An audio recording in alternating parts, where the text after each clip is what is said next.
Halo teman-teman, jadi di sini kami melakukan penelitian di Pasar Melado atau yang biasa kita sebut dengan penyebutan pajak. Nah, jadi di sini kami langsung melihat terlebih dahulu yang mana ikan tongkol, ikan gabus dan juga ikan nila. Nah, bisa dilihat kan teman-teman, di sini itu sangat banyak sekali ikan. Kami langsung menanyakan kepada penjualnya yang mana ikan tongkol. Nah, ini ikan tongkol dan yang ini ikan kembung, lalu ada ikan nila. Jadi, di sana kami langsung dijelaskan oleh Bapak penjual ikan itu bagaimana konsep penjualan ikan di sana dan juga kami menanyakan bagaimana jika tidak habis dijual ikan tersebut akan dibawa kemana. Kalau nggak bagus lagi dijemur. Kalau bisa disimpan, kadang-kadang bisa disimpan. Jadi teman-teman, kalau misalnya ikan tersebut udah nggak layak dijual, biasanya penjual ikan menjemurnya agar bisa menjadi ikan asin. Di sini kami juga menanyakan kepada penjual ikan tersebut, apakah jika memotong ikan mereka menggunakan sarung tangan? Nah, sini alami ini sih. Makanya dipotong-potong ada bikin tangan. Jadi di sini kami bisa langsung menjelaskan kepada teman-teman hasil penelitian kami yang berjudul Aplikasi Prinsip Ilmu Bahan Pangan pada Rantai Pasu Ikan Segar di Pasar Ujung Baruh Melabuh, mata kuliah Ilmu Bahan Pangan. Jadi yang pertama adalah latar belakang. Ikan merupakan salah satu komoditas pangan asal hewan air yang memiliki nilai gizi tinggi dan berperan penting dalam memenuhi kebutuhan protein masyarakat, khususnya di wilayah pesisir. Selain kaya akan protein, kualitas tinggi ikan juga mengandung berbagai senyawa bioaktif yang bermanfaat bagi kesehatan manusia, seperti asam lemak, omega 3, EPA, dan juga DHA, vitamin D, dan mineral esensial. Namun, di balik keunggulannya, ikan juga memiliki karakteristik biologis dan juga biokimia yang menjadikan ikan sangat mudah mengalami kerusakan atau pembusukan setelah ditangkap. Nah, yang kedua ada observasi lapangan, metode penyimpanan. Pada saat pengamatan langsung di lokasi Pasar Ujung Baruh Melabuh, ditemukan bahwa mayoritas pedagang ikan masih menggunakan metode panen yang sangat sederhana. Ikan-ikan yang dijual umumnya hanya diletakkan di atas permukaan meja atau tempat jualan dengan alat plastik, tanpa perlindungan dari panas atau serangga. Sebagian lagi ditempatkan dalam wadah terbuka seperti baskom, plastik, ember, dan juga keranjang. Namun tetap tanpa penambahan es batu sebagai media pendingin. B. Kebersihan area penjualan. Kondisi kebersihan lapak penjualan ikan di pasar juga memiliki perhatian serius. Observasi menunjukkan bahwa lantai basah, berlendir, dan terdapat banyak genangan air bekas cucian ikan. Air tersebut bercampur dengan darah, lendir, dan juga sisa organ ikan, sehingga menjadi media yang ideal bagi pertumbuhan bakteri. Beberapa pedagang memang menggunakan meja dari keramik, namun sebagian lainnya hanya meletakkan ikan di meja kayu atau lantai yang dilapisi plastik tipis. Peralatan seperti pisau atau telenan tidak dibersihkan secara berkala, bahkan dalam beberapa kasus diletakkan langsung di lantai atau dicelupkan ke dalam air cucian yang keruh. C. Sumber ikan dan jarak tempuh. Hasil wawancara dengan pedagang menunjukkan bahwa ikan nila yang dijual berasal dari tambak lokal di wilayah Nanggen Raya, sedangkan ikan gabus dan ikan tongkol merupakan hasil tangkapan laut yang berasal dari pelabuhan perikanan di daerah Banda Aceh. Ikan-ikan dikirim ke Pasar Ujung Baruh menggunakan kendaraan terbuka atau mobil bak dengan jarak tempuh sekitar 240 sampai 260 km.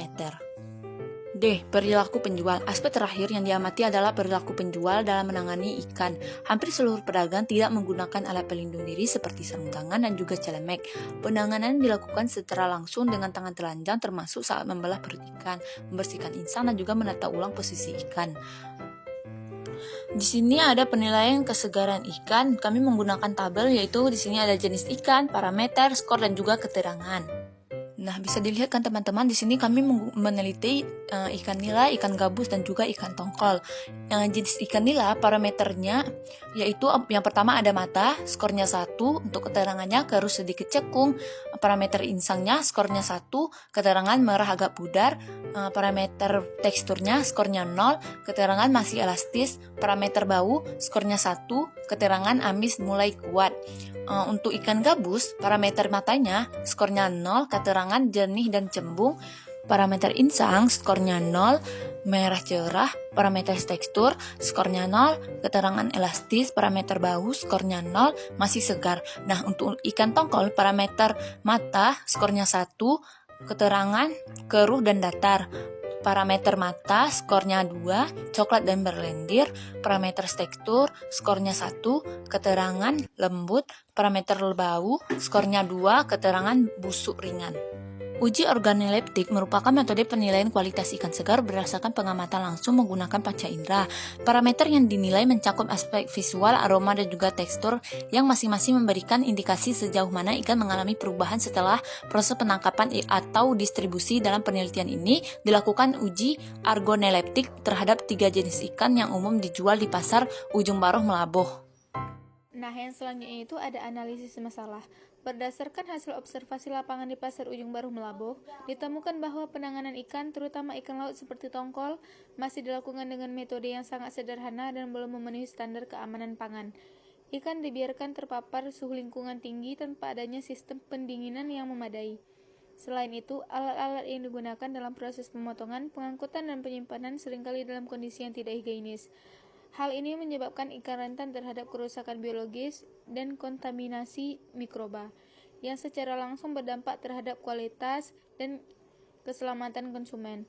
Berbagai faktor penyebab kerusakan ikan yang diamati di lapangan antara lain adalah: yang pertama itu ada identifikasi titik kritis kerusakan berdasarkan yang pertama paparan suhu tinggi, yang kedua kontaminasi bakteri, yang ketiga itu penanganan tidak higienis, dan yang terakhir itu ada kurangnya edukasi pedagang. Yang kedua ada proses pembentukan histamin pada ikan tongkol. Yang ketiga, oksidasi lipid pada ikan berlemak tinggi, contohnya ikan kembung. Selanjutnya ada strategi rancangan solusi. Untuk mengatasi permasalahan tersebut, dirancanglah 3 pendekatan solusi sebagai berikut.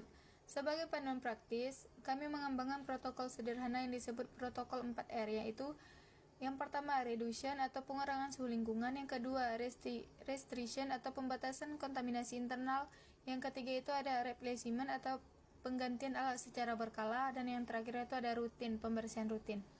Nah, yang ketiga itu ada inovasi kemasan sederhana dan ramah lingkungan, yaitu menggunakan daun pisang sebagai alas atau pembungkus ikan.